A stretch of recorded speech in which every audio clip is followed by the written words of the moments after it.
ചരിത്രപ്രസിദ്ധമായിട്ടുള്ള ഗുരുവായൂർ ഏകാദശി 2025 ഗുരുവായൂർ ഏകാദശി വരണത് ഡിസംബർ 1 ഒരുപാട് കാര്യങ്ങൾ ഗുരുവായൂർ ഏകാദശിയായിട്ടുള്ള ബന്ധപ്പെട്ടിട്ടുണ്ട്.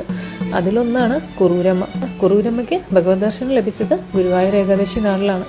കുറൂരമ്മയുടെ അവസാന കാലത്ത് പറഞ്ഞിരുന്നതാണ്, ഇത്രയും കാലം ഞാൻ സ്മരിച്ചാൽ ഭഗവാൻ എൻ്റെ അരികിൽ വരികയായിരുന്നു, ഇനി ഞാൻ ഭഗവാനെ ദർശിക്കാൻ ഭഗവാന്റെ സമീപത്തേക്ക് പോവുകയാണ്. അങ്ങനെ അന്ത്യകാലത്ത് പറഞ്ഞിരുന്നതാണ് കുറൂരമ്മ. മനസ്സ് നിറയെ ഭക്തിയായിട്ട് കണ്ണനെ സ്വന്തം മകനായി കൊണ്ടു നടന്ന് ജീവിച്ച കുറൂരമ്മയെ അന്ത്യസമയം ഭഗവാൻ തന്നെ കൈപിടിച്ചു കൊണ്ടുപോയി എന്നാണ് പറയപ്പെടുന്നത്.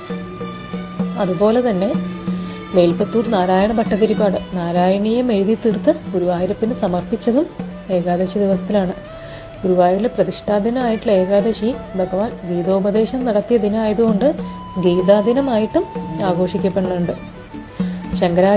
ആദിശങ്കരാചാര്യര് ഗുരുവായൂർ ക്ഷേത്രത്തിലെത്തി പൂജാക്രമങ്ങൾ ഇന്ന് കാണുന്ന വിധത്തിൽ ചിട്ടപ്പെടുത്തിയതും ഏകാദശി ദിനത്തിലായിരുന്നു.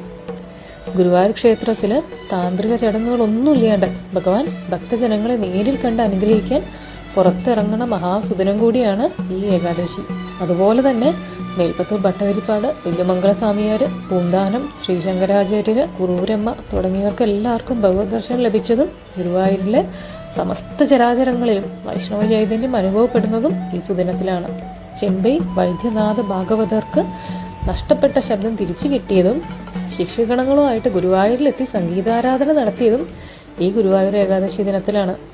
ഗുരുവായൂർ ക്ഷേത്രത്തിൽ താന്ത്രിക ചടങ്ങുകൾക്കൊഴികെ മുഴുവൻ സമയവും ദർശനത്തിനായിട്ട് ശ്രീകോവിൽ തുറന്നിരിക്കണ ദിനവും ഗുരുവായൂർ ക്ഷേത്രപ്രതിഷ്ഠ നടത്തിയതും ഗുരുവായൂർ ഏകാദശി ദിനത്തിലാണ്. എല്ലാവർക്കും ഗുരുവായൂർ ഏകാദശി വ്രതം എടുക്കാൻ സാധിക്കട്ടെ.